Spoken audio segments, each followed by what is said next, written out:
பிண்டமாகி நின்ற தூயமணி சத்குருவே, முத்துமணி ரத்தினமே மோனமூத்த நாயகமே, சித்தமதில் நின்றிலகும் தேவே என் சத்குருவே,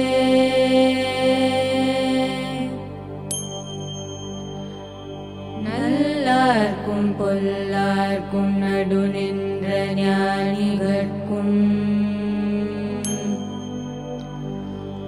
வல்லார்க்கும் வரமளித்த வாழ்வே என் சத்குருவே, கண்ணே கருத்தே கருத்திலுறும் நற்கணியே, விண்ணே ஒளி நின்ற விழிலே என் சத்குருவே,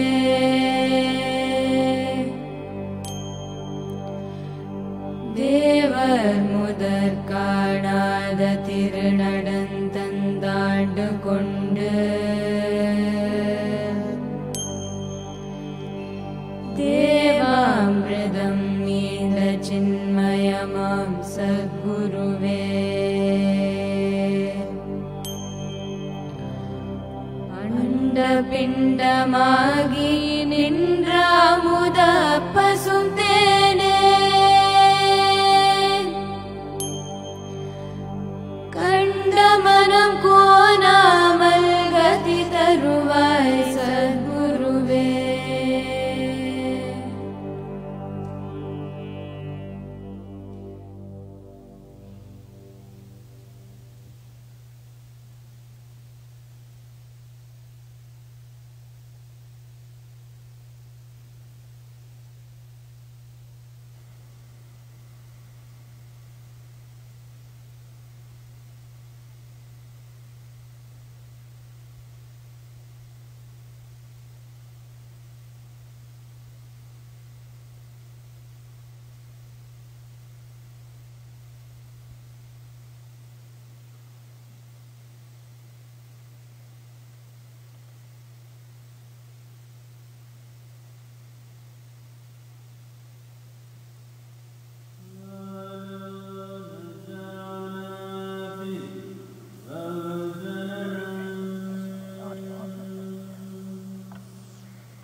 sweetest memory.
शक्ति हो,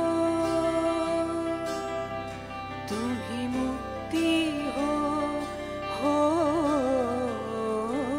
प्रणाम।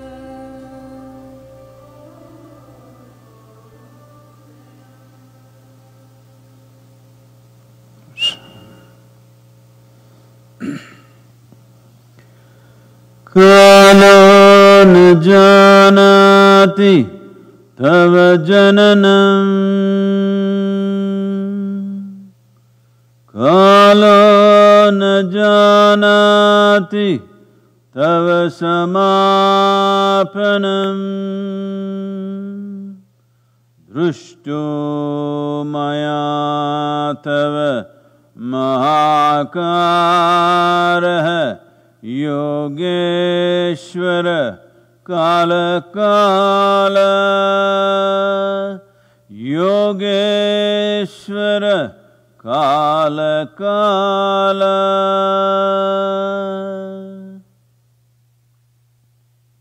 Namaskaram to everyone. Guru Purnima.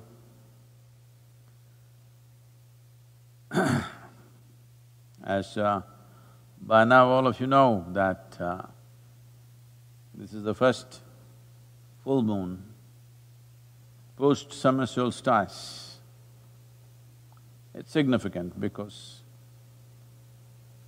this is referred to as the sadhana pada in the yogic culture. When sadhana bears best results, making use of planet's relationship with the sun, the shift to the southern run, these 6 months, which is known as Dakshinayana, Adiyogi, Shiva himself, turned south on this day to acknowledge how significant is the role of sun in our lives. Everything that we know as life, from a microscopic organism to ants, insects, birds, animals, plant life and human beings, and the very planet itself. The essential energy is sun. It's on solar energy. We're all solar powered. The very warmth in our body is because of the sun. Having recognized this, to master one's destiny is always an aspiration in every human being, even in other creatures. They would like to take charge of their life. Well, they don't have the faculties and the means to do it, but a human being has come with the necessary faculties and understanding and awareness to take one's own destiny into their hands. In taking destiny into your hands, which essentially means you go where you want to go, that means you fix the destination. If you want to fix the destination from wherever you are to faraway place, first thing is your vehicle should be gassed up, there must be enough fuel. There are many other aspects, but the most important thing is you have the necessary fuel. Just look at it in your life. This morning you woke up, if you're bursting with energy, you have many aspirations. Oh, little something, just a flu, oh, I'm not supposed to talk about it, this is the virus times, all flus, and every other ailment that human beings have been suffering with are all gone, or at least in nobody's focus. There's only virus. But even if you had a little temperature, a headache, or for some reason your energies are little low, this day obviously you're not thinking of doing great things. Because the most fundamental thing, to even have the thought process, to even have an aspiration, even to nurture an aspiration, first thing is you must be gassed up. There's no gas in your tank you're not planning to go anywhere. You are the kind who'll enjoy the parking lot. So the first and foremost thing is to create substantial bursting energy in the system. In this context, a yogi following the sun's cycles is a very important part of yoga, because unless you have a bursting sense of energy within you, you will not plan a long journey. You will not chart the course of your destiny. It's all right, somehow if you survive. For most people, if they don't get into trouble, they think life is good enough. If you live in a parking lot in your car, generally you don't get into an accident. I'm telling you this, safe ways of living. Generally you don't get into an accident, it's pretty safe. Well, you may get robbed, that's always there, but at least you don't smash up your car. That can only happen if you drive, that can only happen if you're driving a lot. That is, you're making a long-distance journey. So does long-distance journey necessarily mean a disaster? No. Long-distance journey means you have an aspiration to craft your own destiny. Crafting your own destiny, though there are various aspects to it, the most fundamental thing is energy. There is substantial energy in the system. To take up anything in the world, also external work, first and foremost thing is you woke up like a burst of energy, otherwise you don't want to take up anything. And as your energies recede, you will become terribly self-centered. You have noticed this with yourself. On a certain day when you're bursting with energy, you can think of everybody's well-being. Another day when you're low, you are not interested whether others live or die. The only thing that concerns is this one. So, lack of energy or paucity of energy naturally breeds a horrible sense of self-centeredness. There's a whole world today talking about me, myself and mine all the time. Simply because when they wake up in the morning, they're not bursting out. Why they're not bursting out? Many reasons. One thing is, it's become fashionable to stay awake late into the night. Many of them have become nocturnal creatures.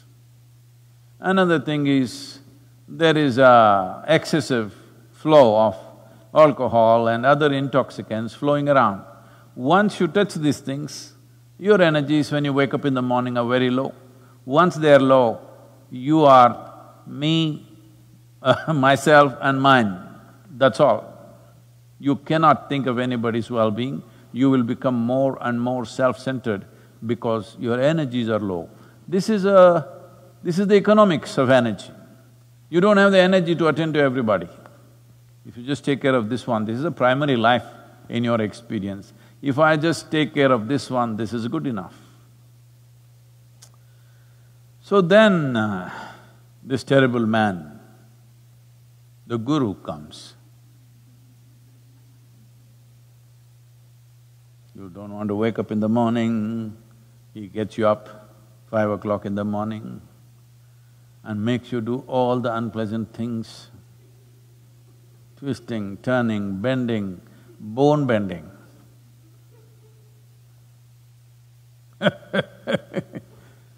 You were so nice before this, you were sleeping till 9 a.m.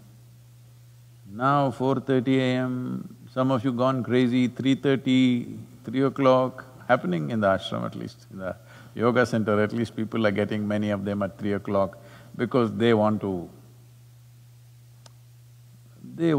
catch the Brahma Muhurtam at 3:40 a.m. They want to catch the first rays of sun before it hits a blade of grass. This is important. For a yogi, this is very important. The first rays of sun should fall on me. Not on a blade of grass, not on a worm, not on an insect, it has to fall on me. This is very important for a yogi because he understands the value of knowing that we are essentially solar-powered. How well we integrate this energy will determine how energetically we live. How much energy we have to spare will decide how magnanimous we are with our life. Because if you have no energy to spare, you can only think of this one life. Keeping this going itself is a great struggle for a whole lot of people. One thing is, when you become MMM, I think MM is something that you like, many of you are still babies. But I'm talking about MMM, me, myself and mine people. Once you become like this, you will see your mind will be unnecessarily churning up things. There is scientific evidence to show an overactive mind consumes over 20% of the energy generated in the system. This big body consumes 80%. Just 2 pounds of brain consumes 20% of the energy. In volume, it is disproportionate. This is simply because people's minds are simply running. The more you become triple M, the more it consumes energy endlessly.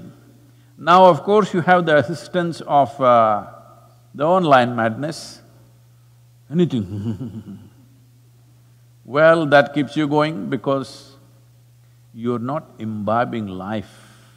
You're mistaking words and information as life. Today, everybody, I'm just seeing this around, like just about everybody, particularly when it comes to,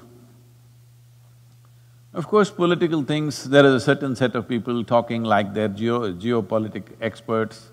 There are a certain set of people, a whole large segment of people talking like they're doctors.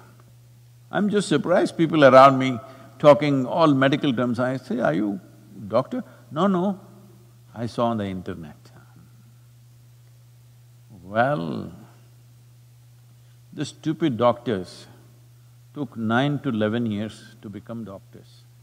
You in 10 minutes, I only hope nobody comes under your knife because this kind of doctors are a disaster. Unfortunately, you are coming under it all the time and it will be a disaster for sure. Or should I not be informed about your health or about your illness? Internet can only inform you about your illness. Health is generated here. You need to look inward to know how to generate health.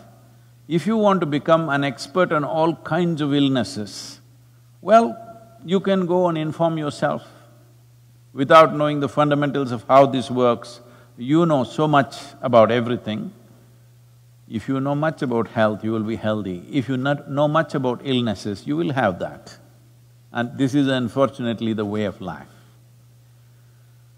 So, being solar-powered, we want to absorb, organize and store as much energy as possible. So sadhana is there. The various tools, the various kriyas that you're performing, on one level, they're essentially about increasing or enhancing your battery capacity. That means you can go for charging less and less. Well, there are different types of phones. There are phones which are always doing ping, ping, ping for everything that's going by. those phones need charging 3 times a day. There are some phones which are set in such a way that it will only do what you want it to do, that will go for charging once a day. There are other phones which are usually referred to as dumb phones, which only takes your calls and messages, that you can even do charging once in 2 or 3 days. As you see, those of you who are doing sadhana, if you're doing, not just on the Guru Pournami day, I'm saying if you're doing every day, if you happen to be doing every day, slowly you're noticing the volume of food that you need to eat is coming down. That means you're going for charging less. Less charging means less stuff to process, less sleeping means more life to live, many things. Basically, your downtime is going down, maintenance time is going down. This is very important because only if you are charged to a certain level, all the other things will happen. Then the Guru comes. There are many ways to look at him. There are many ways to make use of him. Because you're in 20th century, let me speak your language. Because it is always about how to make use of everything. This is our idea of science. Our idea of science is how to use everything in the universe for our benefit. Well, we have even learned to use an invisible atom. We can break it, we can fuse it, we can make a bomb out of it, but we still do not know how to handle a virus. So, this is not to just mock science, it is the way we are approaching science. Because we are looking at science as utilitarian. We are not looking at science as an enhancement of our knowing. We are looking at how to use it, how to use it. Whatever you see, you want to use. We even have learned how to use an atom, microbial organisms, everything. Once you start looking at how to use life, then all that happens is you will get worn out. So, the Guru is a tool. You have to learn how to use him. Hello, you heard me? How to use him, because if he is no use, what good is he? What good is a guru or a god or anything if he is of no use to you? So how to use him is important, 21st century. So there are many ways you can use him.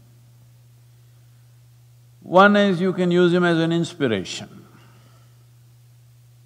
These days, so many people have started coming up to me when I'm traveling, telling me, Sadhguru, I'm your greatest fan. Oh, I say, yesterday I think I met the greatest one, you must be the second greatest. No, Sadhguru, I am your greatest fan. All right. I always thought fan should be hanging from a ceiling, but you're coming up to me, it's all right. So, because these people are using me as an inspiration. Daily they will watch one 5-minute, 10-minute video on the YouTube and they get inspired in the morning and down by the evening. They'll read one quote and they'll get inspired for 10 minutes and go down on the 11th minute. So every day you need inspiration means what? Every day you're up and down and up and down and up and down. Once you're inspired, inspiration also means your lungs are full, you know, or a balloon is full. Once it's full, it must fly. But no, daily inspiration means what? You got too many leaks. Every day you get inspired, every day you go down, and again tomorrow morning you'll get inspired. So some people use the Guru as an inspiration. They are also looking for, something something you must say or something you must do that they cannot do or they cannot think of. Then they get inspired in the morning, by evening, down. The next set of people, this is particularly in southern India, in certain organizations and things, it's become a very common way of referring to people that matter to them in some sense. Many times I get introduced like this. Somebody says, he's my friend, philosopher and guide. My eyeballs pop out. When did I become your friend? When did I teach you any philosophy? And when did I guide you? But they think that is a great thing. See, if you find a friend, what kind of friend will you find? You will always look for a friend who agrees with you, who supports your ignorance in every possible way. That's always your friend.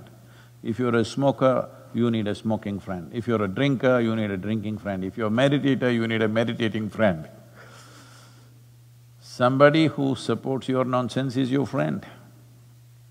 If he every day pulls down your nonsense, finished, your friendship is over with him. So me, a friend, is a bad friend because this is my full-time job. Pull down your nonsense, pull down your nonsense, pull down your nonsense.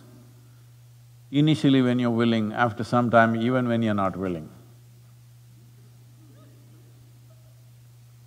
Philosopher? Definitely not.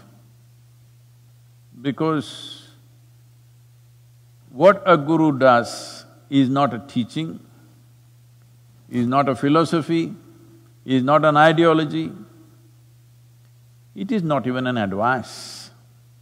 It is a certain transmission. Do you have the antenna or not? So we taught you sadhana so that slowly you will grow antenna to perceive. If you don't have perception, you're listening to the words and making your own philosophies out of it. I want you to clearly know they are your philosophies because I don't have any. So definitely not your philosopher. A guide,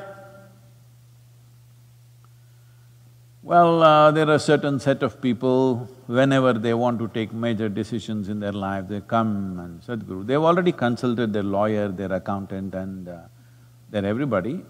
One final consultation they want, because after all, anyway it's free consultation with Sadhguru. So they want to consult Sadhguru, can you guide me? Anyway, if I make the mistake of telling them, okay, do this, at least 90% of the people will go and do part of it, and part of it as their lawyer told, as their accountant told and somebody else told them. So guidance I usually don't give. If they come to me with a confusion, I will confuse them further and send them, because a misguided person should not ever think he's guided. It's very important. Small things, yes, but with life, there is no guidance, I want you to understand. This is self-guided. This doesn't need guidance, this needs enhancement. If it is guided, it will go here or there. It will not go to its ultimate destiny. So, friend, philosopher, guide, when they introduce me like this, I squirm because this is in a public place. Today is Guru Purnima, I can say whatever I want to say, this is my day. Because these days, it is so happening, which I'm going to change in the next couple of years, so I think. Maybe the virus will make me change it little faster. Last few years, particularly in the last 7, 8 years, I'm being analyzed like I'm some kind of a political leader or a public figure. Everything that I say is being looked at from the context of what's happening today in the country or in the world. Oh, he said this, maybe this is what he's making commentary on the Prime Minister or the President of this country or that country. No, I'm not interested in commenting on today's events. unless it directly comes to me. This is very important, that you do not understand or you do not misunderstand everything that is done in the context of current reality. Those things, so situations will go. As you see, what was yesterday's big headline in your newspaper, after 3 days it means nothing. Every other day it's going away. So I am not talking about those things. Sometimes we may use it as an analogy, but we are not talking about that stuff. But because of the social media and other things, we are being constantly looked at like we are some kind of… every statement profound statements which are made are being looked at by… what do you call them? These people who are on Twitter and stuff. Unfortunately, a certain number of people or a certain percentage of people on Twitter think just because they're bird-brained, they have the right to tweet. No, you also need to have some wings. If you have a bird brain, you must compensate with wings to fly. If you don't have wings and just have a bird brain, you should not be tweeting. But they are tweeting all the time endlessly about everything in the universe. It's okay. This is a newfound freedom that they have because the way their minds are functioning, if they speak, not two people in their family will listen to them. So the only thing that they can do is put out their trash out there in the social media. Well, Sadhguru, you're hitting out… I'm not hitting out at anybody. Today is not a hitting day. I'm just telling you, this is the reality. And if you… I'm talking about me being a tool. If you want to use me as an effective tool. So, inspiration, okay, but if you are going to remain inspired, every day you need inspiration, this is simply because there is not enough energy in you to sustain you. Friend, philosopher, guide, that's not the way at all.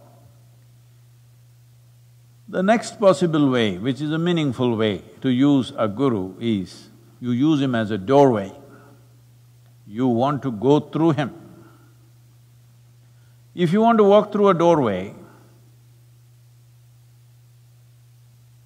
you must be little smaller than the doorway, otherwise you won't fit. This is the nature of the doorway. This is not my my demand on you, but you need to be a little smaller than the doorway. Otherwise, getting stuck in the doorway is not a great thing. This is happening to some people, that they get stuck in the doorway and they think… they're complaining, why can't they make the door little bigger? Well, if I make the doorway little bigger, you may puff up little more. Right now, obesity is a huge problem on the planet. They're telling me 30% of the world's population is obese. So, there is always a possibility that if we increase the size of the doorway, you will become bigger and still you won't fit. So you need to shrink a little bit.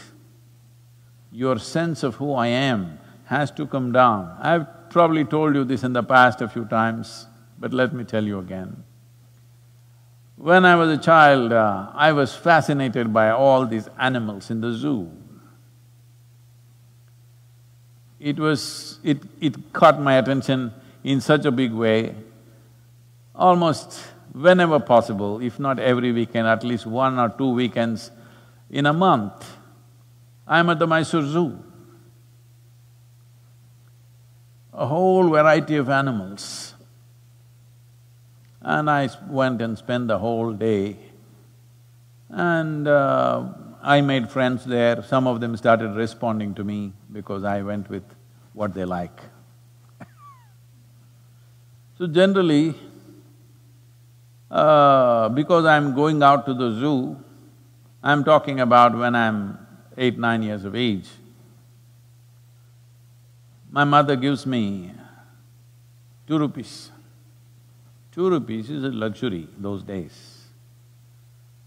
So these 2 rupees, And she's also packed something for me to eat, so that's good enough for me.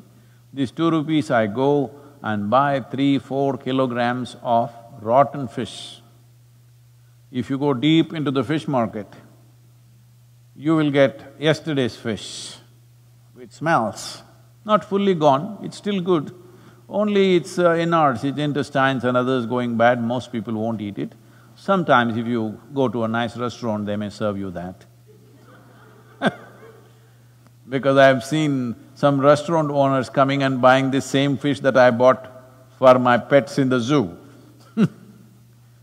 So I went this bag of fish, I spent my 2 rupees here and just kept 10 paisa for return bus ride. So when you go to the zoo, they had put up a gate where if you want to go walking straight, you need to buy a ticket. Otherwise, little less than 3 feet, they had put up one bar. If you're willing to crawl and go, it's free. What's my problem? I crawled and went every time. Saved the entry fee for the zoo, but I had so many fish and I went and fed all these seals and various other animals and birds which love fish. And whenever I come, some of them started recognizing me. Even if I come after a month, the moment they see me, they will make very happy noises because I'm feeding them this fish. So, one who is willing to bend down and go, even a small doorway is good enough. One who wants to go puffed up, even a 100-foot doorway is not good enough for him because he will puff up more. See, people… I was with certain people at one time, they were around me for a few months. And this lady was crying bitterly one day, and her husband desperately trying to console her and all that stuff. Then I saw and then I asked, what's the matter? No, she's missing some things. I said, what is she missing? You are here, she is here. Sun has come up. What's there to miss? It seems she was working in a corporate house for about 3 or 4 years. Where in this particular corporate house, because she held some finance position there, always somebody opened her car door and closed it for her. Every door was opened for her. Now she's lost that job and nobody opening doors for her, so she's taking it out on the husband, that he has to open doors. This is after more than 2 years after having lost the job, she's still missing that nobody opens the doors. Then I said, ask her to commit some crime and go to the prison.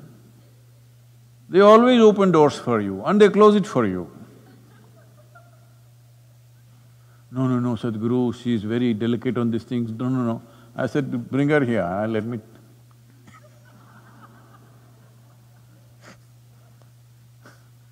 Then I think in another 6 months she got cured of it, opening doors and closing doors business. So I'm saying if you're so puffed up, you can't go through any doorway. So you can use a guru as a doorway, but you have to shrink a little bit. If you do not know how to shrink yourself, you're too puffed up, then open doorway is no good. Actually, a closed doorway is better, at least you can bang your head and come back. Open doorway, you may go there and get stuck. Many of you, not many of you, some of you are feeling like this with Sadhguru. You came and you entered, it was all wonderful, but you got stuck there. You're not able to go forward, you're not able to go backwards. I'm not laughing at your plight, I'm laughing at your basic ignorance of life, that you don't understand that if you have to go through a door, you must be little smaller than the doorway. Only then you can go through, otherwise you cannot. This is simple understanding. I'm laughing at that foolishness, not at your plight of being stuck. You can shrink a little bit today and easily you can go forward. The next dimension of how you use a guru is, he is your destination. You have made it in such a way within yourself that he is your destination. You don't want to go anywhere beyond that. You're not even looking at him as a doorway. If he's a wall, it doesn't matter. You just want to go there. Well, if you become like this, then naturally certain things will unfold. But you may again and again go and knock your head on the wall. So, everything is fulfilling, at the same time, little pain in the forehead will happen because repeated knocking on the wall. Certain amount of,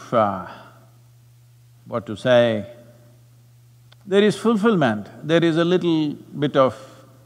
This may sound contradictory to you, but a whole lot of you are going through this.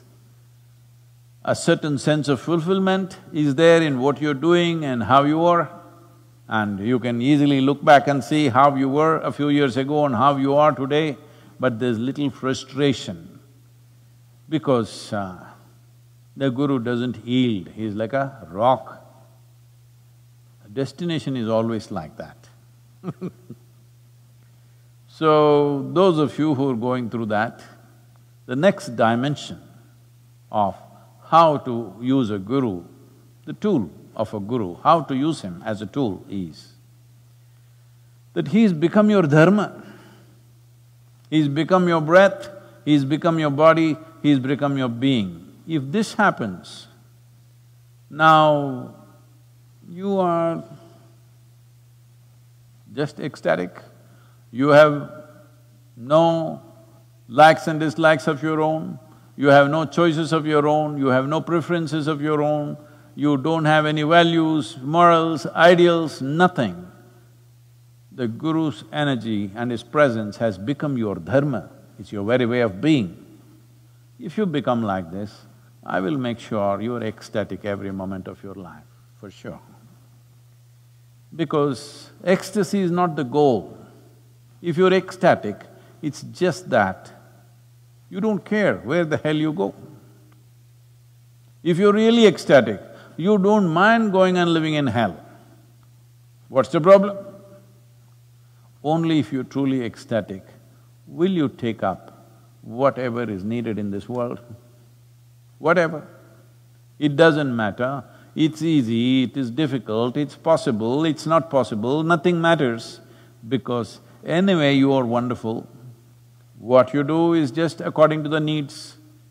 Because there is a certain amount of time for this life, there is a certain amount of software that it needs to work out, there is a karmic bundle which needs to dissolve, we will live doing something.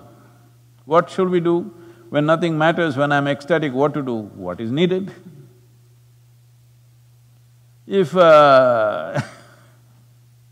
if rivers are becoming meager, we will talk rivers. If virus is all over the place, we will talk virus. Whatever is needed, we will simply do because anyway we have bursting energy and we are ecstatic, so what the hell? Whatever, doesn't matter, there is no choice of action. So I see that there are many people, fortunately now, you can put them into any kind of activity. Today they're managing something, tomorrow we'll say, you work in the kitchen, day after tomorrow clean the toilet, they're perfectly fine because nothing matters. This is important, that what you do, where you are, what you eat, how you are, doesn't matter to you simply because this is a test whether you're blissful or not.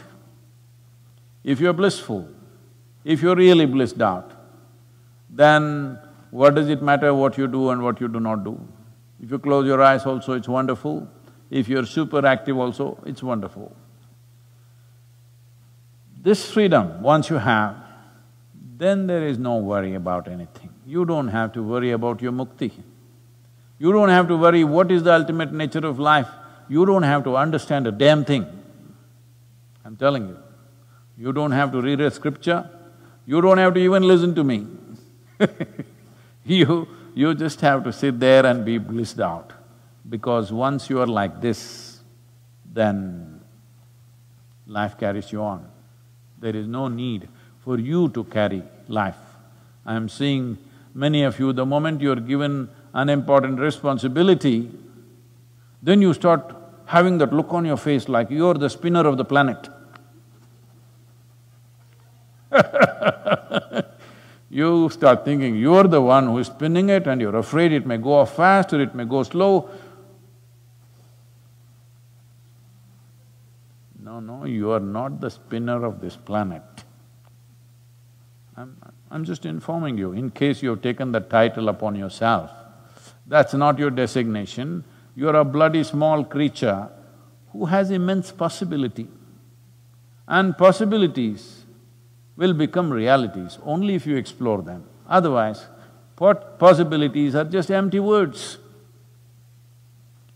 Possibilities are just empty nonsense if you do not explore the possibility. Whether it's a physical, worldly possibility or an inner dimension, both are same. If you do not explore the possibility, it is just empty talk. So unfortunately, in the world, on this day I would like to remind everyone that unfortunately in the world, spirituality has largely become reading spirituality, talking spirituality, listening spirituality, entertainment. Well, it might have brought some benefit to you in terms of physical well-being, in terms of health.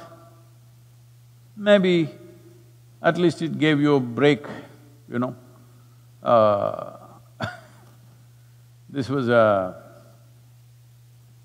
There was a time when we conducted a 21-day meditation camps in a remote place near Mysore. That time the arrangements are not like how they are today, either here at III or an Isha Yoga center in India. Arrangements are very, very meager. We teach, we work, we cook, we do everything ourselves. So, you know, food is also… One day we keep the rice for cooking and the class time extends itself and it gets overcooked. Another day it's undercooked, another day it's like this. Every day, food was of different varieties. The only thing we knew how to cook was sambar and rice. We didn't know how to cook anything else. Now my sambar has become of epic proportions, okay, because of those years of practice. So the same sambar, we made it taste different every day. The same rice, we gave it in different consistencies every day, so that people don't feel bored eating the same stuff. Those were the days. So, because of this, 21 days, everybody, it's a small group of people, maybe around 40-45 people, in a very remote place where you have to carry your water almost half a kilometer for everything that you have to use. There's only one tap outside, from there you have to carry water, everything. And then I saw one young woman, like in her late 20s, who was not interested in anything. She cannot even close her eyes and sit for 2 minutes.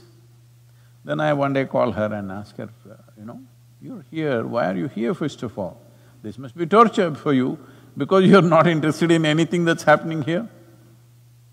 And she told me crying, the only reason why she's here is, she wants to be away from her mother-in-law. I don't know how many of you have escaped in-laws, outlaws, whatever else you have in your life. So, she was bitterly crying and saying it is so torturous at home, she is willing to do any work here. So, we do not know why different people take to spiritual process, but you must understand spiritual process is not an escape, It is a transcendence. Well, it'll liberate you and free you from many things, but not if you approach it as a means to escape. When I say your guru has become your dharma, that means he has become everything. The way you breathe, your breath is decided by him, your body, the way your blood flows is decided by him. If you imbibe this energy, you will become like this, and then you're naturally ecstatic. Once you're ecstatic, whether you live for 5 minutes, 5 years or 100 years, doesn't matter, because it all feels the same way. And what activity you're doing, where you are, what you're eating, doesn't matter, simply because you're completely blissed out. This is important because this is what freedom means. You become free not because you think I'm free. You become free because your experience is independent of what's happening around you. Your experience is independent of the comfort or discomfort of your body. Your experience is completely independent of what thoughts and emotions are passing through in your mind. Once your experience of life becomes independent of all these things, this is a living mukti. Once you live like this, you don't worry about where are you going. It doesn't matter, because inevitably a life which has blossomed will naturally go to the right place, there is no other way. But Sadhguru, I would like to become like that, but I have some doubt.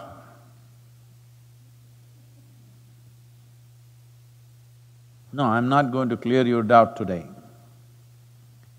because you created the doubt, you get rid of it.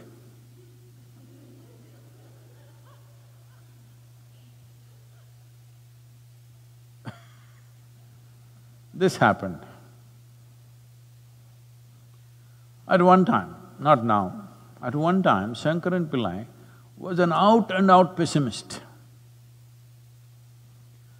So, he was visiting Tennessee and he went out with a friend, a local friend that he made, for bird hunting. So they went to certain places where there was little marshlands, and they sat down waiting. When the birds flew, the friend picked up his shotgun and boom.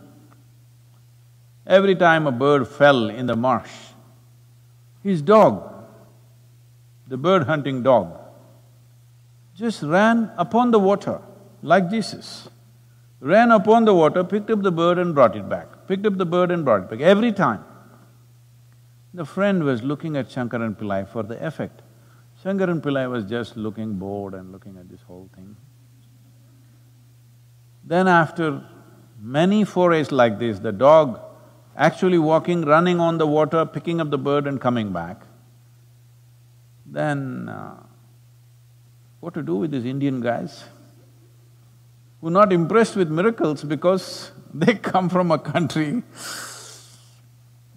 which has seen too many miracles and claims of miracles all over the place, that he's not impressed. Then his friend asked, "What do you think about my dog?" Shankaran Pillai said, "The damn thing cannot even swim."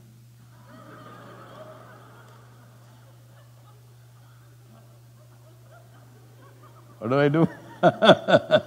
So you clear your own doubts. If you have doubts, you clear it. It's been long enough, I've been around. If you have doubts, you work it. If you have questions, not doubtful questions, questions to enhance something, please, let's go to the questions. Namaskaram, Sadhguru. This is the day Adiyogi became the Adiguru, but before him, was there no way for seekers to access the dimension of Guru? Well, we have spoken sometimes before, but anyway, now that you asked the question, this will again inflame the social media.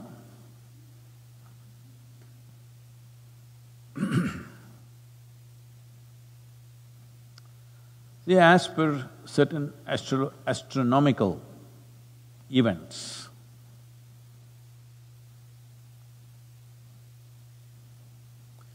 and also certain geological events in terms of how they describe the geography, and in terms of certain major geological events that happened when a certain mountain blew its volcanic top. If by looking at these things, for example, there are Vedas, the Rig Veda, of the 4 books, people should not misunderstand, because when I say a book, people understand that an entire religion is packed in a book. No, in the East it's not like that. Because there is no belief system, it is not packed in a book. Vedas were essentially the only library that they had at the time. So everything that they knew, they wrote it down. Vedas talk about how to build a very efficient bullock cart, how to raise a particular crop,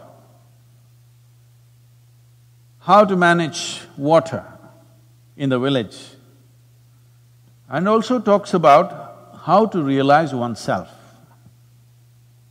Essentially, it was a one-book library. All the knowledge they had, they packed it into one book. Today, if you walk into a library anywhere, particularly in United States, probably it'll have 2–3 million books or more. I'm just estimating, I walked into some libraries and I looked around, how many could be there? I have not checked exactly, but easily over 1 or 2 million books could be there. Because everybody can write a book now, you know everybody can write a book. How I escaped or how I fought through the pandemic times, I think a lot of books are going to come now, everybody will write. So those days it is not like that. Knowledge was gathered, a farmer discovered something about agriculture, the wise men in the town or in that culture noted, oh, this is important, they wrote it into one book. In the same book, a yogi realized something, he spoke about something of great significance, that also was put right next to the farmer's realization of how to grow a crop. So it is a one-book library. Looking at some of the astronomical events that they recorded, one important thing is, it is estimated it could be over 100,000 years ago. One important aspect that we have to note is, there is no mention of Himalayas in the Rig Veda. They're talking about all the other mountain ranges in the Indian subcontinent. There is no mention of Himalayas. When you talk about mountains anywhere in the world, you cannot ignore Himalayas. There is no way. Those of you who have not traveled to Himalayas, especially if you are born in India and have not traveled to Himalayas, you must pack your stuff, you must get there as quickly as possible. It's something that you cannot miss. It is literally an endless mountain. I know there is a mountain in United States called Endless Mountain. Not like that. This is really, really endless mountain. The immensity of it is simply overwhelming for any human being. There are various other dimensions to it, leaving that. So there is no mention of Himalayas, especially when you're talking about mountain systems in the subcontinent. How can you ignore Himalayas? They did not ignore it because it was not there. Himalayas is of a recent origin. It has grown because the subcontinent plate is crashing into the main Central Asian plate and it's going up, it's still a growing mountain. So it dates back to that time. Was everything written at one time? No. This book might have grown in its volume over 1,000, 2,000, 3,000 years, we don't know. But definitely, it dates back to that kind of time. So we started talking about 15,000 years, not because that is the date, because we have some iconographic proof that 12,000 years ago, there was an image of Adiyogi on the coins that they made. Based on this, we are saying around 15,000. But all other things say it was much beyond. So much beyond means, in most part of the world at that time, most people were still hanging from the trees. There was no need for any spiritual teaching or methodology because literally everybody across the planet was fighting for their survival. They did not think of anything more than how to survive this day. But fortunately, as Himalayas grew and the land got protected by the mountains, no invaders, no rampaging hordes came from anywhere else. As this happened, those 5, 6, 7,000 years of peaceful existence happened. That is when the seekers came, because now they had a stable life, they had mastered agriculture to some extent. Because of that, they started living in one place, food was stored up and kept, every day you didn't have to go hunting. Now, human mind started looking what more. That's when the seeking happened. So the question of before Adiyogi, was there no possibility? Maybe there was, but definitely there was no organized approach to it. What Adiyogi gave is not that we do not know, that he is the first one to realize. Maybe others realized but had no means to express it, no knowledge to express it, no, a profound sense of understanding to put it out as a science. So Adiyogi opened up this possibility that every human being can enhance himself or herself if they are willing to strive. This is the most important aspect of his life. For the first time, a clear statement that you are not a fixed life. You are not a fixed life like other creatures on this planet. All other creatures are fixed between two lines, that's all their life is. The possibility of what they can be is fixed. Adiyogi came and opened this doorway to a larger world that you are not a fixed life. If you're willing to strive, there are possibilities beyond what you consider as natural limitations of life. So this possibility of evolution, conscious evolution, is the significant contribution of Adiyogi. And it is not just a statement, there is an entire method. Not one method, 112 methods for every kind of human being. Looking at the human mechanism in its entirety and exploring all possibilities of it. Does it mean to say no individual could have not realized before him? They might have, but we have not heard of them, they are not recorded, they have no teaching, they have no method that's been passed on. So, because they were not…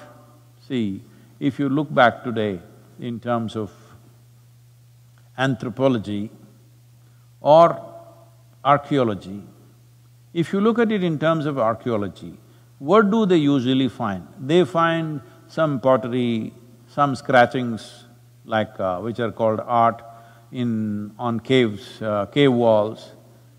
A carved rock also wears out, but pottery, burnt clay, it stays. Bricks and pottery stays. So usually this is what you find. But a human being realized, that is not a pottery, that is not a monument, so you archaeologists will not find it.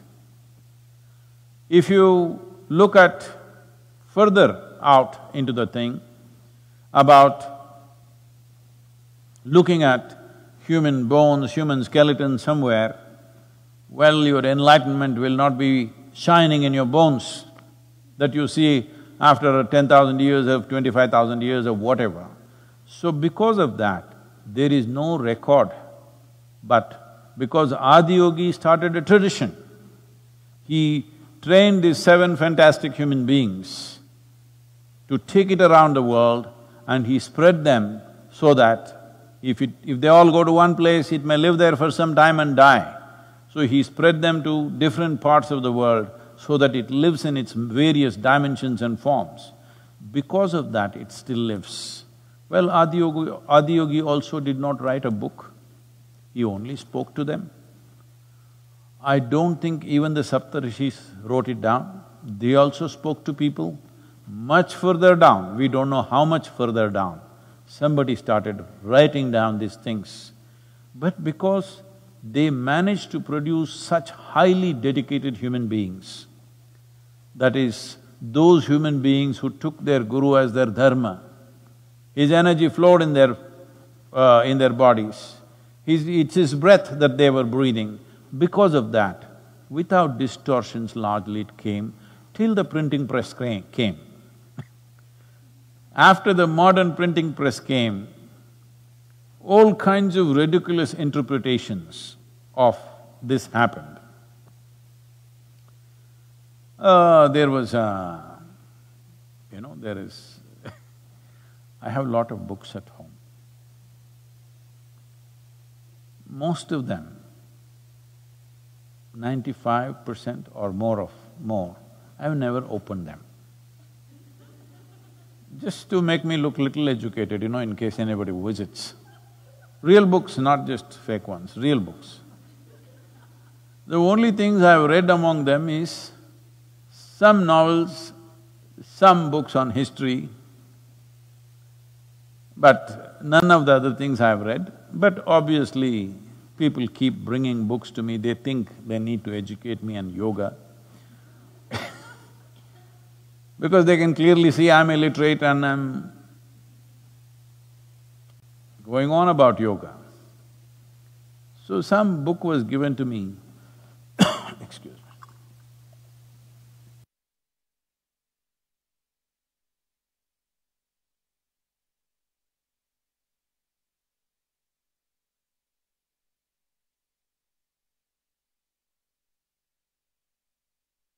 On art paper with lots of diagrams, but it's printed on art paper with lots of diagrams, pictures and everything. So yesterday, for some reason, I was near the bookshelf and I saw Yoga Sutras. This problem came because, our new book is titled as Karma Sutras. The publishers are having a problem because they think people will read it as Kama Sutras. I said, maybe in America only people have heard of Kama Sutras, but there is Yoga Sutras, there is Shiva Sutras, there is Brahma Sutras, there are various sutras. Sutra means it is in that kind of a form, that it is a thread that holds things together. So I'm still trying to convince the publisher, the sutra word must be there because long term this will make a difference. It's unfortunate, in United States people have heard of only Kama Sutra. So I saw this Yoga Sutra book and I picked it up and, I always open the book in some middle page. I don't start from the beginning because I can never stand those introductions. So, some page I open and, they have put the Sanskrit form of the Yoga Sutra, then the English version of it, and this author, whoever, I didn't see whether it's an Indian author or an American author, but going about explaining these Yoga Sutras in such a horribly ridiculous way, ludicrous. Then I just saw one page and I said, hats off to this man's confidence.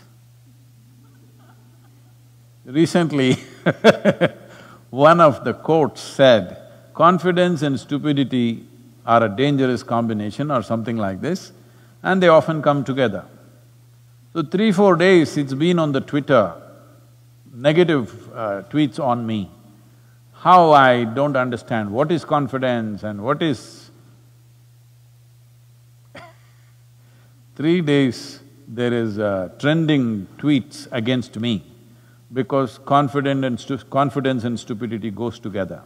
Well, this man is a real example of confidence and stupidity going together absolutely. He read the English words, whoever translated it, he read those English words and he thought he got the Yoga Sutras. Maybe never even closed his eyes for 2 minutes in his life, but he got the Yoga Sutras. And most ludicrous explanation of what this sutra is about.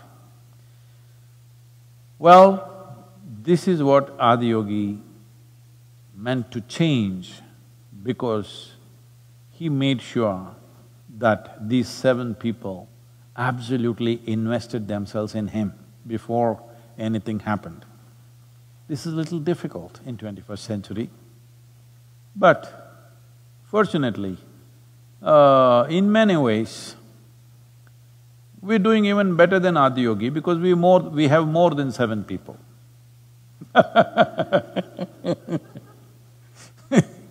More than 7 people. And I don't know the exact number, I think it was 11 or 21. When Gautama was to attain his Mahaparinirvana, after he was poisoned, he knew he won't make it. So he couldn't sit up, so he was lying down. And he said, only those who have realized should be with me at this point. Others, because they will waste time about being concerned about, oh, he's dying and somebody will start crying and somebody will try to bring a doctor, all this. So he wanted only those who realized. I'm not sure about the number, because in some places I think they said 11, in certain other places I saw it was 21, so I'm not really sure about that. But whatever, let's say 21 people gathered. Well, you know, Jesus, the Last Supper, when he knows in some way that his life is coming to an end, only 12 people gathered and you know it is actually 11. It's a deceptive dozen. So, like this, Krishna, such a fantastic being, only one. In that sense, we're doing very well. Do I have more than 11, 12, 21? Yes, I think. This is because one thing is, all those great beings, the contributions that they made, and the cultures that they created. Well, some people became fan clubs, fighting against each other. Shiva fan club fighting against Krishna fan club, or rather Krishna fan clubs fighting against Shiva fan clubs, Rama fan clubs fighting against Krishna fan clubs. Recently there was a big controversy because somebody who does only Ram Katha in the country, that he speaks only of Ram, it seems said something derogatory or people perceived it as derogatory to Krishna, and there was a big uproar about that. So there are fan clubs which will fight, but there are sensible people who understand these different streams of knowledge which float through traditions, and out of that, people have evolved to a certain level of understanding, certain level of receptivity, and also because the population, nobody had 7.4 billion population, all right? None of those great beings had this kind of population, so naturally we must have a little more numbers around us than they had, because our population must have multiplied, I don't know, maybe 10,000 times since Adiyogi. I'm not sure, I can't make a calculation. But from the beginning of 20th century, we have gone up what, from 1.6 billion to 7.6 billion or 7.5 billion, whatever it is. So that is literally 4 times or nearly 5 times up. So you can imagine 15,000 years ago what was human population and what it is today. So we must multiply 7 into that many. We can't take credit because we just have too many people. So now the aspiration, the seeds of aspiration, we've been sowing for last many years. Fortunately, we also have tools of communication that nobody ever had in the history of humanity, that we can communicate to the whole world.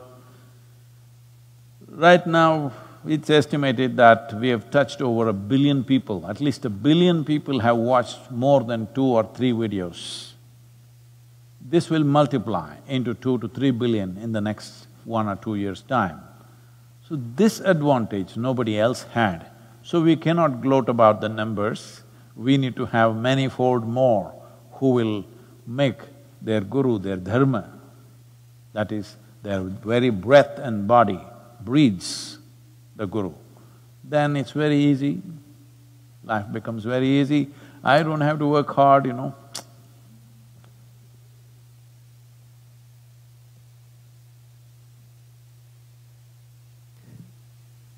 Namaskaram, See, Sadhguru. the Indian people are slow, they're getting it slow.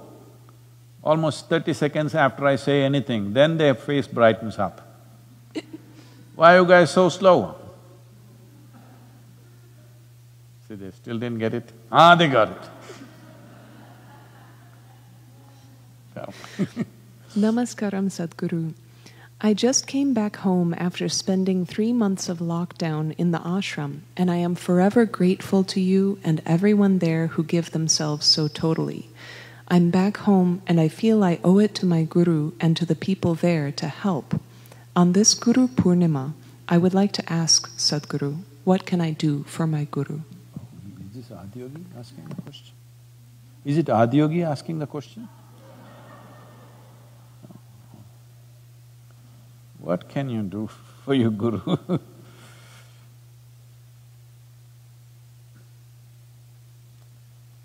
Oh. I think they already had the question ready in their head. They didn't listen to me what I was saying all this time. Anyway, what can you do?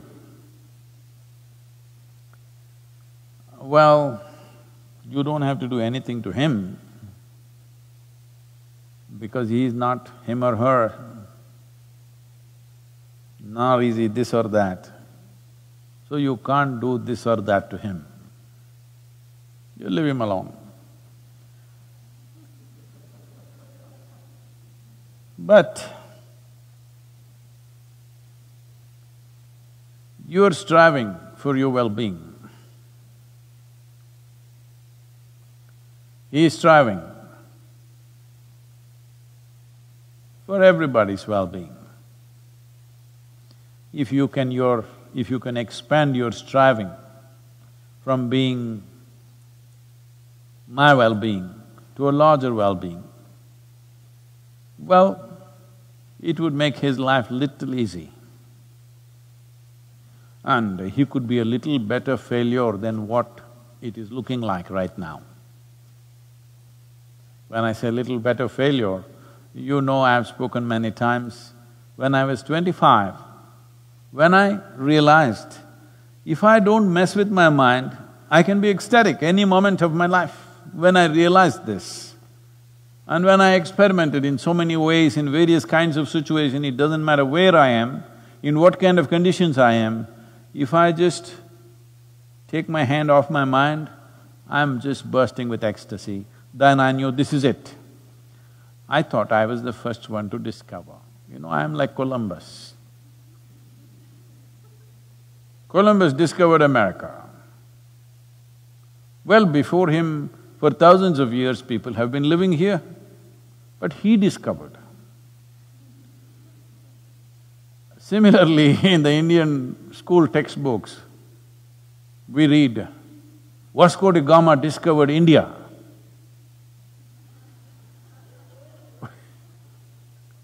This Portuguese guy came and discovered India.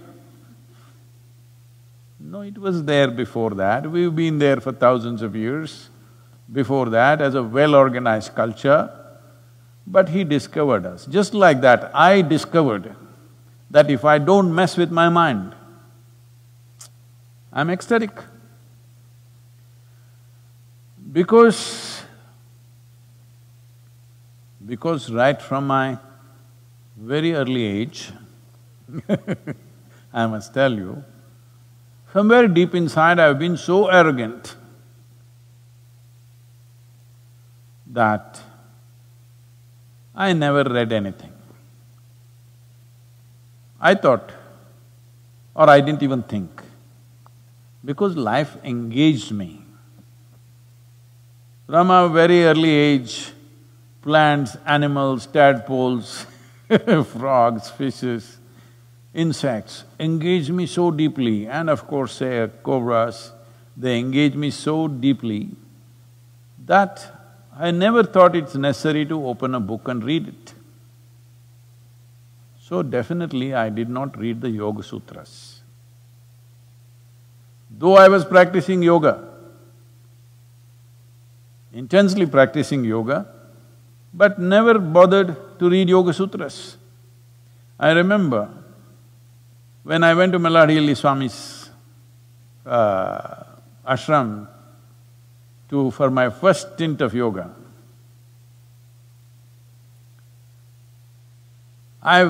many years later, after things happened to me, I remembered, always there were books on yoga, written by him and also other things, Yoga Sutras written in Kannada. I still remember that entire… It was a library with hardly 30-40 books, so I remember almost all the titles that were there. But I never bothered to pull out one damn thing and read it. Because life kept me engaged.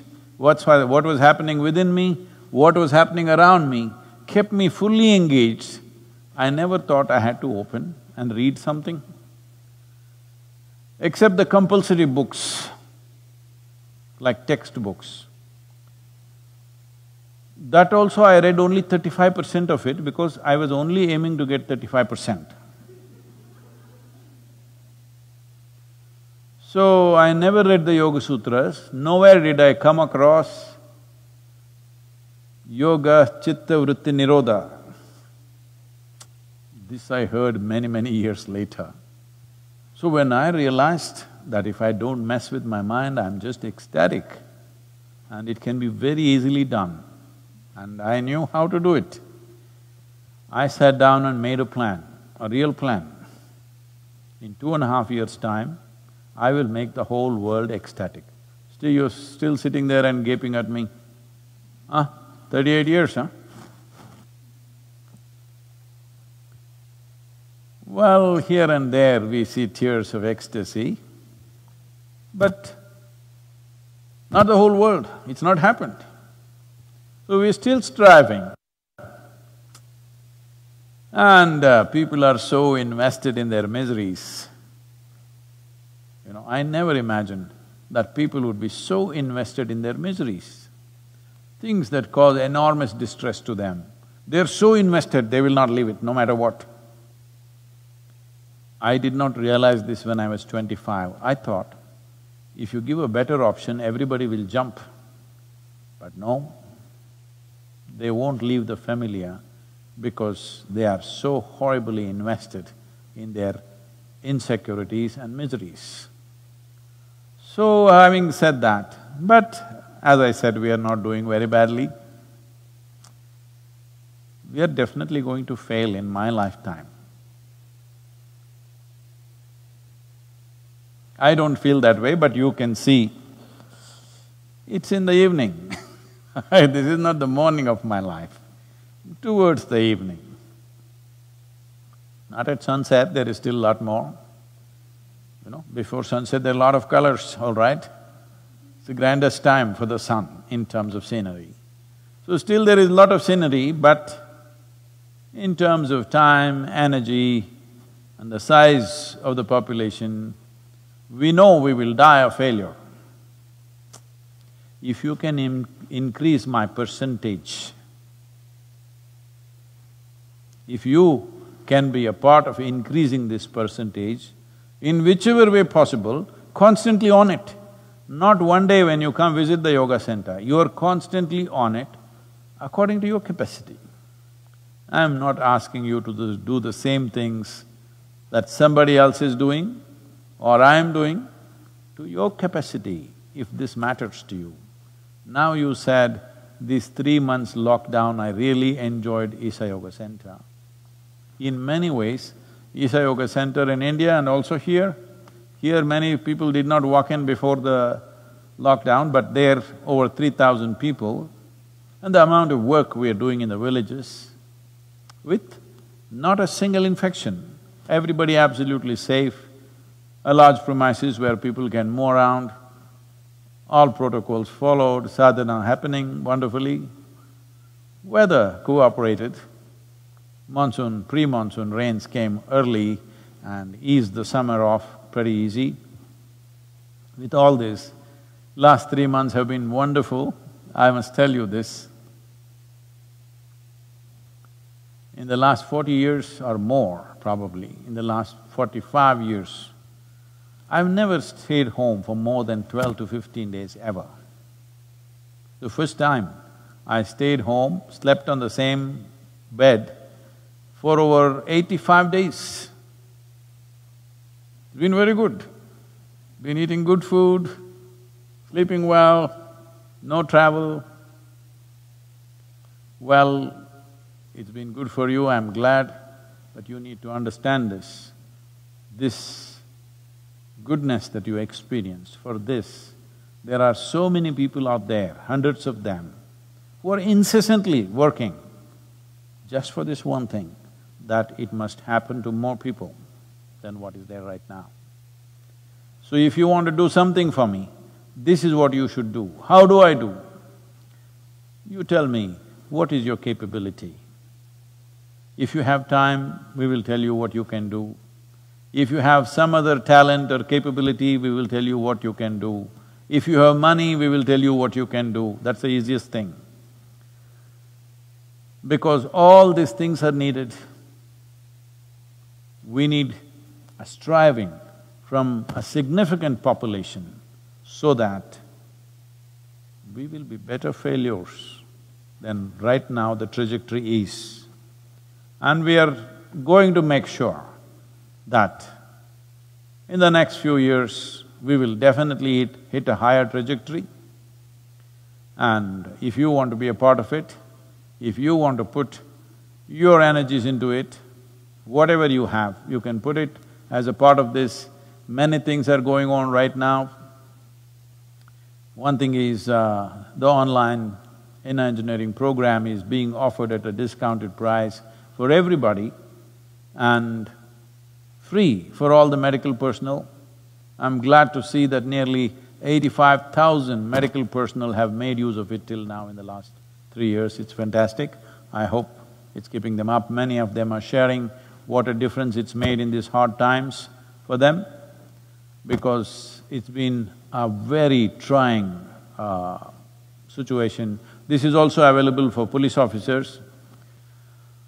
I think nearly about 170 police officers have died in India of COVID because they were the main enforcers of lockdowns. Probably nowhere else in the world lockdown was enforced so rigidly as India did. So numbers speaks for that in many ways, for the concentration of population there is. And the medical staff is being stretched to the limits. Many of them have not gone home for a month or two, they are staying in hotel rooms and serving in the hospitals because they're afraid their families will get it. A lady doctor in Delhi was sharing this, unfortunately, that her husband had diabetes, so they made sure he never steps out of the house, he was kept safe at home. But she was serving in the hospital, and a few days she came home to repack her clothes and stuff like that, you know. You have to wash your clothes, you have to do things, there is chores to do. So she came home a few times and he died. She was sharing on the video, it was most heartrending, that she said, it's me who did this to him. He did not even step out of the house, but I brought it home. So these kind of things are happening to people. So, we are offering all this. If you have to offer something free, you must understand all of us have to work extra to keep the free thing going. A whole lot of people thinks it just falls out of the sky. That's not how it is. So as a part of this, now they've started this movement called Sangamitra. More details can be had on the website. This is about… many people have always told me, Sadhguru, how can we contribute? But till now, as a rule, I've never openly asked for money. Only when this virus situation struck and I saw people were beginning to starve around us, I said, please, we need money. And fortunately, people responded. We are able to cook for 13 to 15,000 people every day. Still it's going on for last 3 months. And our boys are out there in the villages serving every one of them. This may not be understood in many parts of the world what it means, but in India, the daily wagers, if they don't go to work for a week or 2 weeks, they have run out. Their economy is over. The only way is to starve. I could not believe in rural India that this was beginning to happen. We thought this would be an urban phenomena, but in rural India when it started happening, we reached out and many people have been contributing. Now, there are various aspects to this. We don't want to take up too many social causes, but of course Kaveri calling is there. In spite of the pandemic, the work on the ground has been happening as it should happen. Over 11 million saplings are going to be planted now in the monsoon time in farmlands. This is not in some barren land. This is in farmlands planted by the farmer, so you can expect 90 to 100% survival rate because it is being grown as a crop, not as a forest. So, tree-based agriculture is taking root, which is a long-term well-being for the farmers.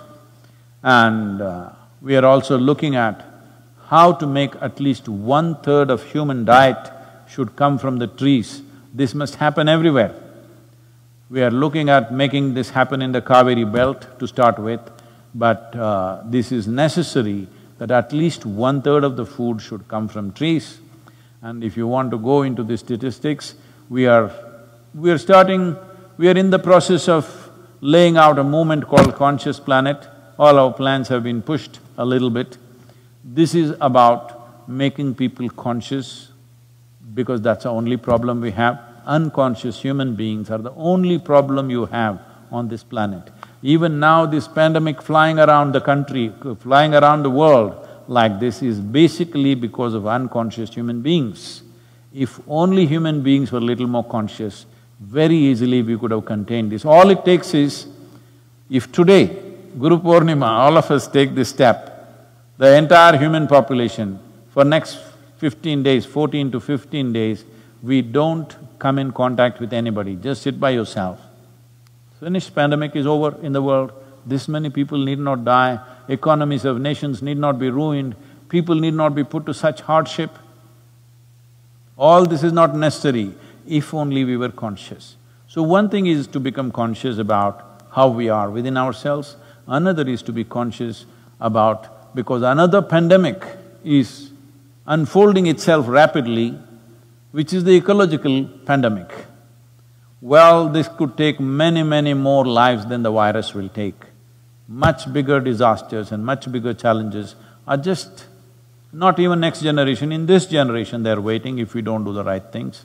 So, I don't want to go into that detail today, but there are movements like this.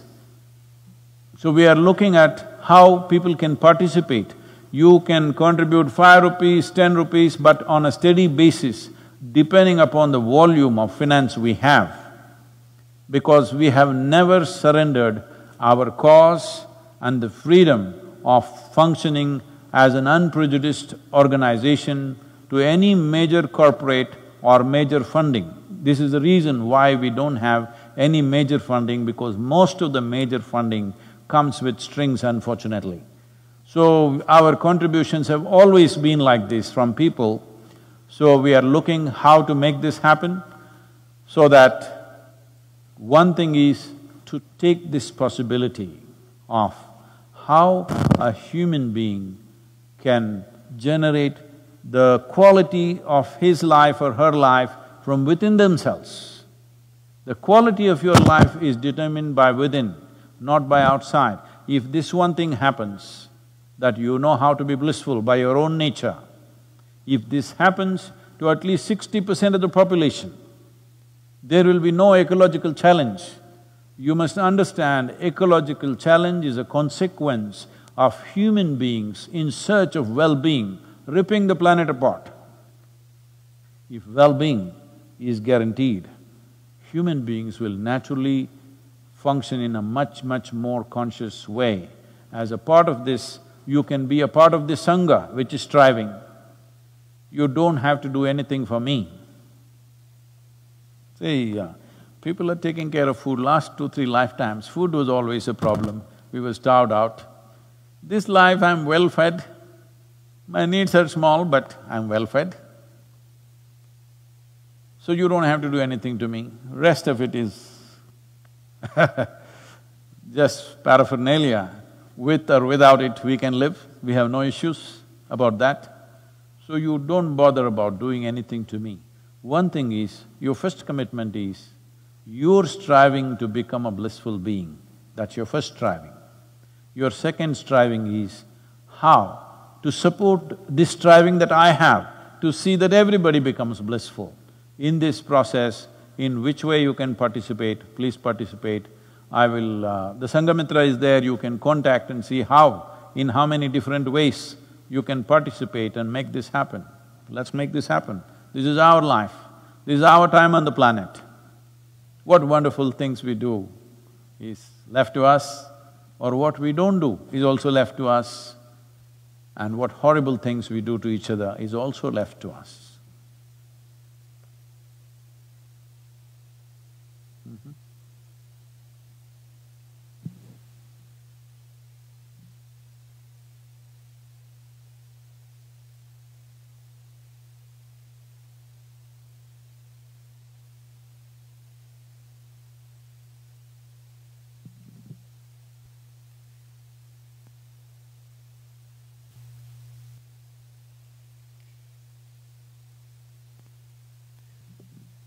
Namaskaram, Sadhguru.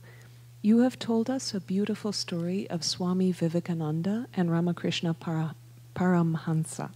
Swami Vivekananda's mother was seriously ill, and Ramakrishna told him that had Vivekananda prayed to Kali for his mother's health, Ramakrishna would never see him again. Sadhguru, what is so wrong about praying for one's mother's health that a guru would never see his disciple again?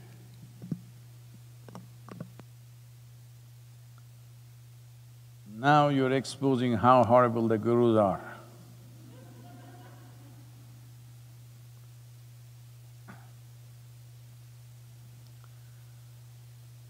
See,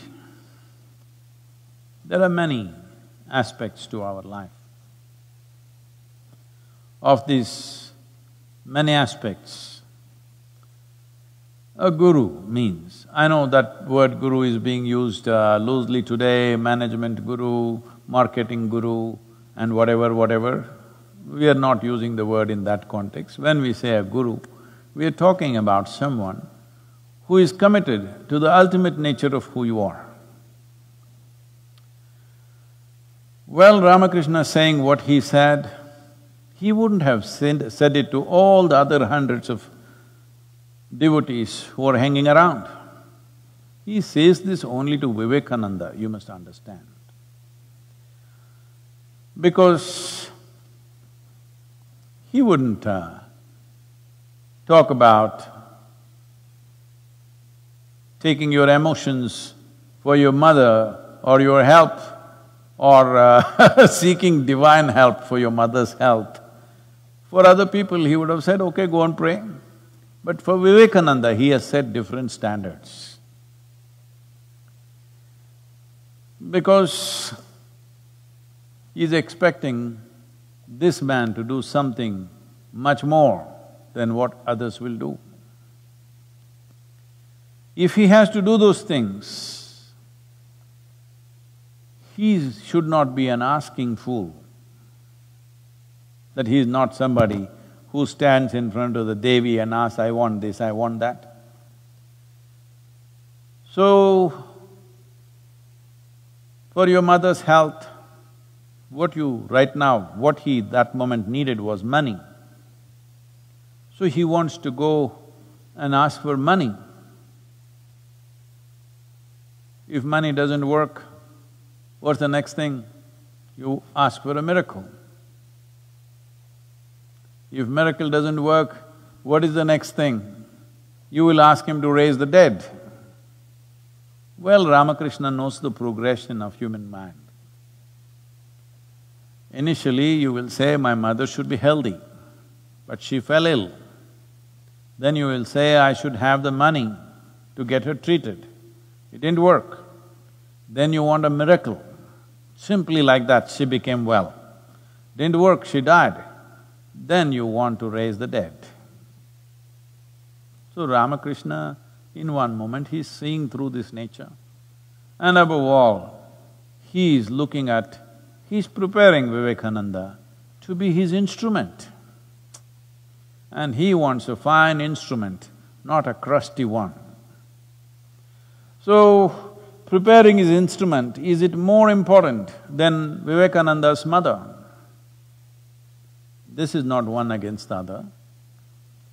But see, today even you, here in United States, know who was Ramakrishna's guru. Do you know his father's name? Do you know his mother's name? Do you know his uncle, his brother? You know only his guru's name. Because for Vivekananda, Ramakrishna has become his dharma. He breathes him. But now, social pressure, he is falling back. Should the guru allow him to fall him back or push him forward? This is the question you're asking. Well, if I was Vivekananda, I want to be pushed forward, not fall back upon my emotions. And anyway, if money could save her life, I'm sure Ramakrishna would have provided something. But you're seeking divine help? No, this is something all of you must understand. This has happened a few times around me also, that you initiate somebody into a powerful process, next thing is, they want to help their mother or their uncle or their close cousin. They want to make him pass examination because the fool has not studied properly. Or they want him to get a lottery. Or they want him to get miraculously sit up in the bed where he is dying. The moment they do that, they will shatter everything within themselves. If, I'm saying, this is a conjecture, if Vivekananda had prayed for what he thought he wanted, well, he would have become a psychological wreck. Absolutely. So it's Guru's business to see that that doesn't happen. But 21st century, very hard to make them listen. Vivekananda, 20th century, 19th. 19th century only there was so much trouble. You can imagine my troubles.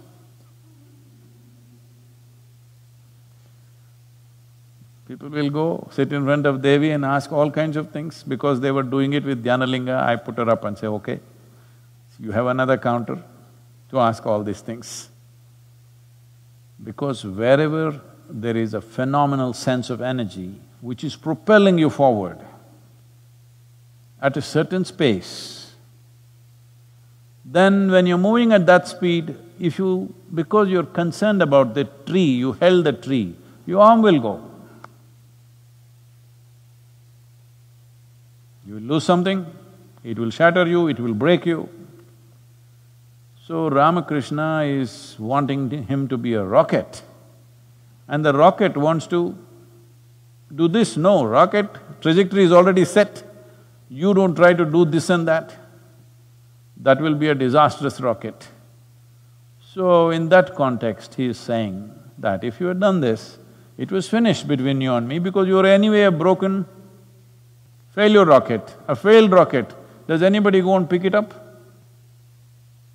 You may be thinking it'll go to the moon and you fired it, but it went into the ocean.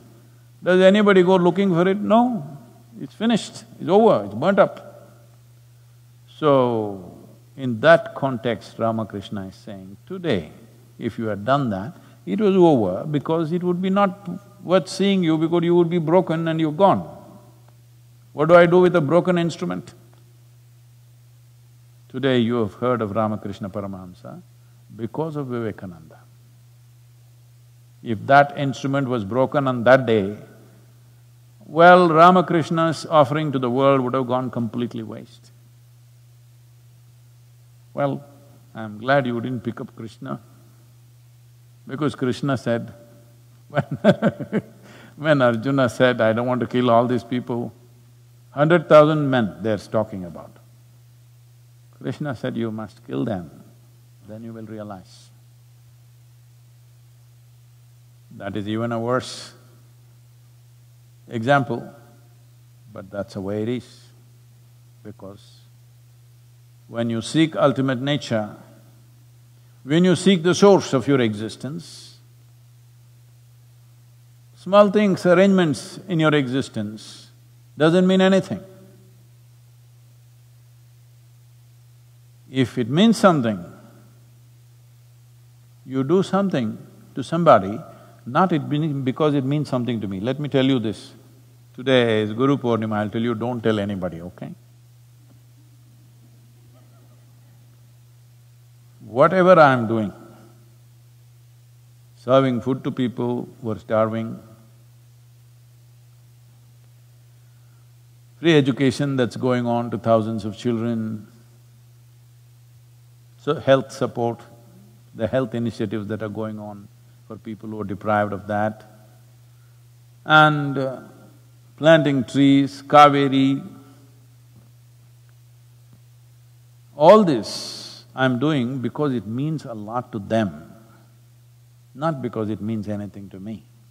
If I close my eyes, I'm done with the world, with everybody. I'm talking not just about you or somebody, everybody, that means everybody.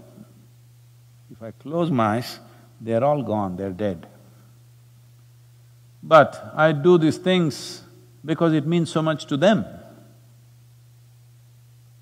Without fulfilling those things, they will never even aspire for anything bigger. Right now somebody is hungry, are you going to talk to him about enlightenment? That'll be cruel. So we feed him, not because I get some great satisfaction in feeding him, no. I've always been saying, I have no satisfaction in anything that I do, including spiritual work. Whenever people ask me, Sadhguru, you must be having so much fulfillment, seeing all these people joyful, blissful, what is my problem? They're joyful, blissful, miserable, what's my problem? I have no problem. Because they have a problem, I reach out. Because I didn't see them anything other than as myself, I reached out, that's all. But if I shut my eyes, I'm done. I'm done with the world. I'm done with everybody and everything. Oh, so much work has happened, people are saying, how will you… who will carry your legacy, Sadhguru? Who will you appoint next? Nobody. If they're interested, they'll carry it on. If they don't think it's valuable, they'll drop it, it's up to them. I leave it to them. If they have not seen the value, if people have not seen the value of what's being done, let them drop it and convert this into a hospital or a school or something. Because that is how most spiritual organizations end up. I don't believe Isha Yoga Center will end up that way because many people have seen the value of it. Even though I constantly nag them, trouble them, create impediments to their work, make their work more and more difficult. This is not for any sadistic satisfaction, just to see how much it means to them. They have proven that it means a lot to them. Life or death, they will do that. Whether I am there or not, they will do that. So, maybe not everybody, but a whole lot of them will do that. So it will continue because of that, because it means a lot to them. Not necessarily because it means a lot to them, because it'll add to their life. It doesn't… all this work doesn't add a thing to my life. But it means so much to every other life, so you do it. If you choose not to do, many yogis, fantastic yogis, they do nothing, they just withdraw. Nothing wrong with them being like that. So, Ramakrishna is setting up a trajectory for a projectile that he's shooting. Now this projectile is having a mind of its own, emotions of its own. Now this is dangerous. If you are shooting a rocket to the moon or Mars, if it thinks of Hawaii, Hawaii will be destroyed for sure. So, this is a different dimension, it should never be judged by your understanding, by your emotions, by your values. This is why I said, when you come in touch with a guru, you can either… if you're using him as an inspiration, this will keep happening because somebody will keep dragging you this way, that way. See, many young boys in the yoga center, they all came determined, but then, the girls were pretty. They got married, nothing wrong. But I'm saying, like this, if you keep going and whatever small needs are taken care of, no problem. But if you change trajectory because small thoughts and emotions change, best we don't empower you. So as I said, I'm not yet in the sunset stage, I will become far more colorful as I go, watch it. But right now, heading that way, it's 4 o'clock in the evening right now, in terms of the day for me. So it is summertime, summer is here, sun is setting at almost 8:45, 9 o'clock in the night, so there's still hours left. But when it's 4 o'clock in the evening, the intensity of the sun is not like noontime. It's becoming prettier, actually, it's becoming nicer.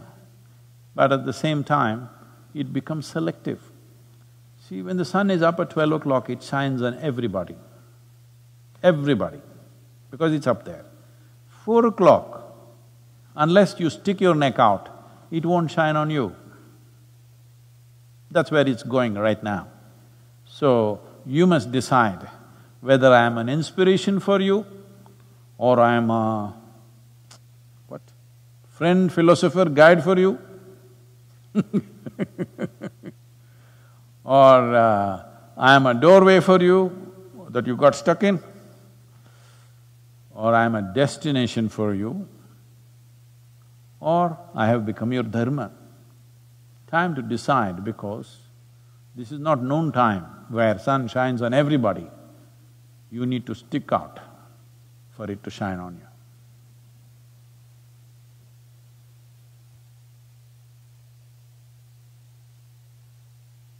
Sadhguru, after the recent death of a Bollywood star, there is a lot of debate in the country about nepotism.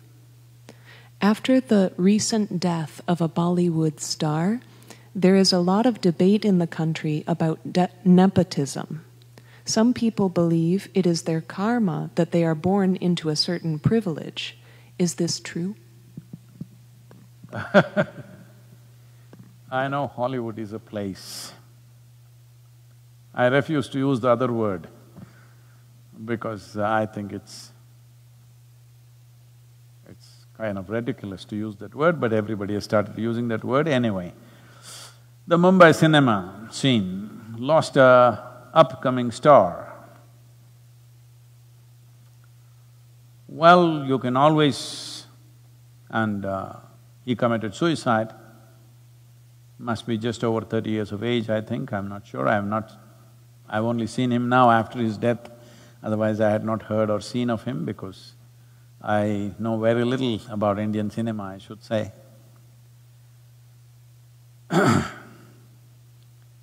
So this young man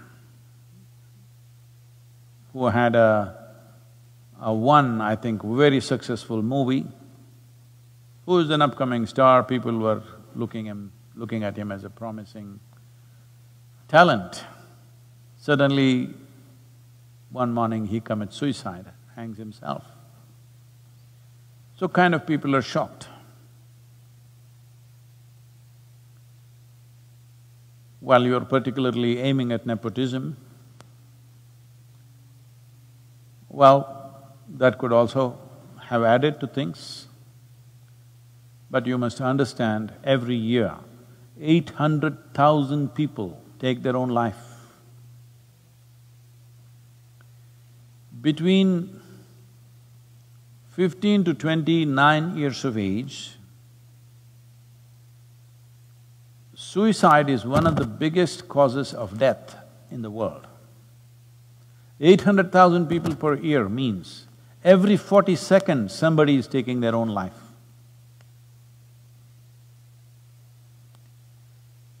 Why so many people want to take their own life? Because in terms of food, world is better organized than ever before. Very few nations in the world still suffer from starvation. All other places, 30% of the world's population is obese, that means definitely there is no starvation. But certain part of the world, another 30% maybe, or another 20% in the world, unfortunately, are malnourished, a small number is towards starvation. In many ways, compared to any time in the history of humanity, our food is better organized. So that's not the reason for death, that people could not find food and they died. No, they're killing themselves. Healthy people, well-to-do people are killing themselves. Why would any individual want to take their own life? You do one thing, go outside, find an ant. See, you try to trap him, try to act like you want to harm him. He will do everything possible to save his life, because that is the nature of life. An ant does not think, I'm just an ant, a worthless little ant, what is there if I die? That thought never occurs to him, because he is programmed by nature. That life is the most significant dimension that's happening to him. Other aspects of his life, whether they're happening or not, we do not know. But he clearly knows the most fundamental and significant element of his life is life itself. Every creature in this world understands that. Only a human being somehow can defeat this. When your survival is in question, you also understand that. But when survival is not in question, then your psychological realities become bigger than your existential reality.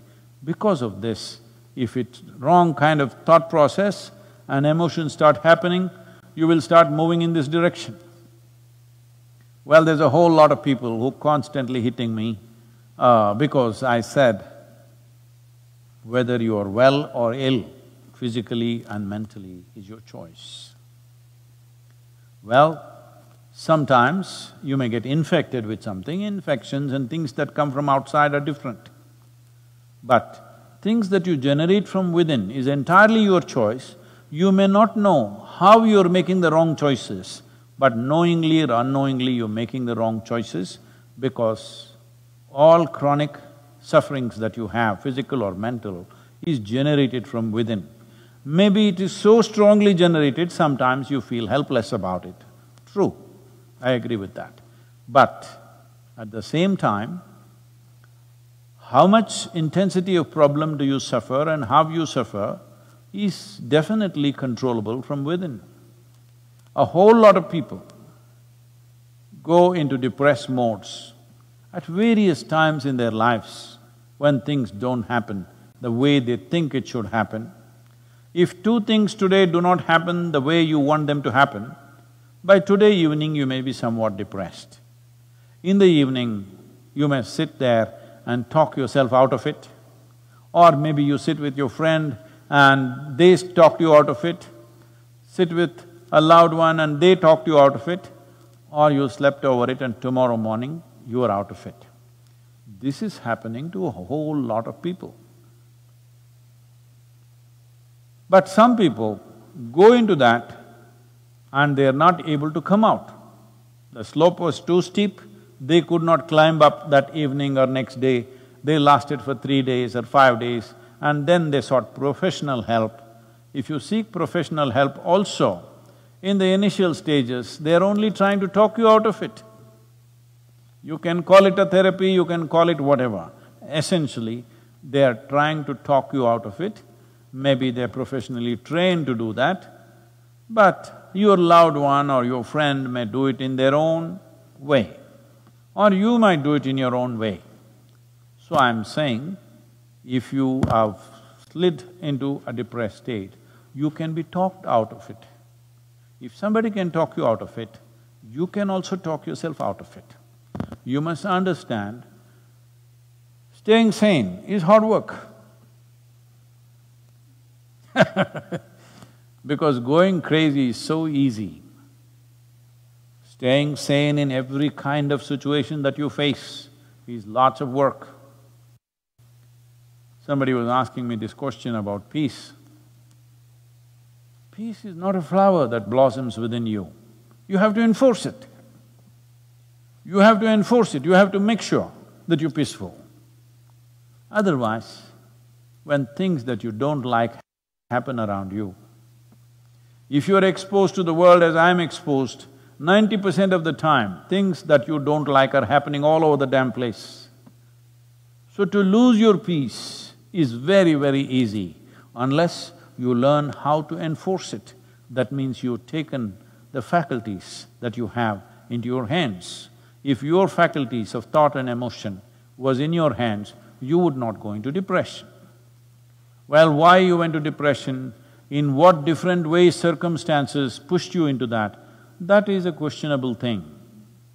In every family, when suicides happen, somebody will be feeling guilty about it because they think, oh, maybe I should not have said this. If I had not said this, it would have not happened. We don't know, maybe somebody else would have said it. Many parents have come to me like this, not one or two, many, where their teenage children have committed suicide just because they said something, you know. They said something little strongly at a certain moment because they're not studying properly or they're not behaving properly or one little push and they just went and took their life. Parents are living with that suffering for the rest of their lives because they keep on thinking it's because of me, I shouldn't have said it. But there is no such thing that you can say all kinds of things and nothing will happen. At one moment you say something and somebody could do this because all they needed was that little trigger. So, did this young man die only because of nepotism? I don't know. I don't know the man, but I don't think so. But did that also play a role? Possibly in his mind, because he felt he was put into an unfair level of competition. You cannot compete with somebody who are privileged, who are entitled in some way. Anyway, they will get what they have to get irrespective of their talent or their capabilities, and you have to strive maybe doubly hard. Well, that's how it is for all of us who are not born with a crown on our heads, that we always have to strive doubly hard or 10 times harder than other people. It could be because of your, because you don't have your uncle in a godfather's place, or your skin color is not right, or you don't belong to the right caste or religion. Everywhere we are facing this all the time, and every human being faces this at various levels, in different ways. Some will overcome it, some will strive and fly beyond that, some will suffer that, some unfortunately take their life, which should not happen. I would say this taking of the life is mainly because our education systems have nothing. Nothing means absolutely nothing at all in the whole process of growing up as to how a human being should handle his or her faculties, how they should address themselves. It's all about fixing the world, it's all about knowing about the galaxies out there, about every atom in the universe, all kinds of stuff, not a thing about this one. For that we are paying a price as a generation. 800,000 people, every 40 seconds, a person who need not die, dies of their own hand. This is the worst tragedy that's happening in the world, and people are expecting these numbers will rise in the next 10 years in a big way. Whatever that big way is, if 800,000 is not big enough, what is big, I don't know. This is mainly because there is no system teaching how to manage your chemistry. This is why yoga, this is why inner engineering is so significant. If you just learn to think and feel the way you want, this will not happen in your life. This should not happen in anybody's life, because as it is, it's a brief life. It's not for you to end it. Time will come for that. For all this, the fundamental thing is, you must become a blissful chemistry. If this one thing, if you work for, if you provide tools for every human being on this planet to make this happen, now we're starting a movement in Tamil Nadu. Once this pandemic threat goes away reasonably, we will start this in village to village, town to town. The simple practice of Surya Shakti, how to manage your energies the way you want. If your energies are exuberant, you will not take your life. They've become feeble. They might not have become feeble because of physiological conditions. They've become feeble, suppressed by the weight of your psychological stuff. Because of that, energies have become feeble.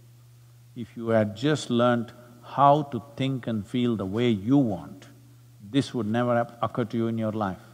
This must happen, that whether everybody will attain to their ultimate or not, we do not know.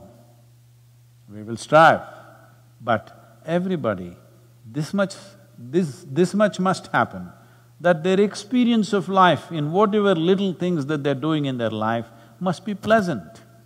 This we can definitely achieve. If every one of you stand up and strive, this is very much possible that we can create a generation where their experience of life is pleasant. They need not imbibe any chemicals in the form of drugs, alcohol or this or that. Simply to sit here peacefully and blissfully, every human being should be capable of this, because this much awareness and intelligence is invested in every human being. Namaskaram, my blessings to you on this day. Depending upon how willing you are, I am available to you. It's 4 o'clock anyway.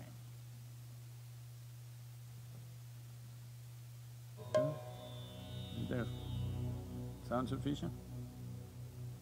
Say this after me.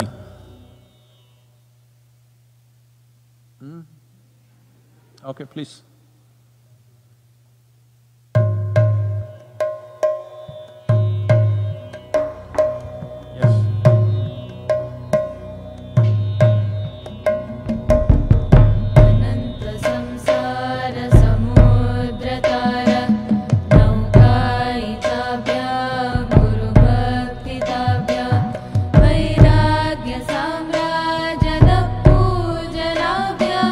Namo Namah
कृपा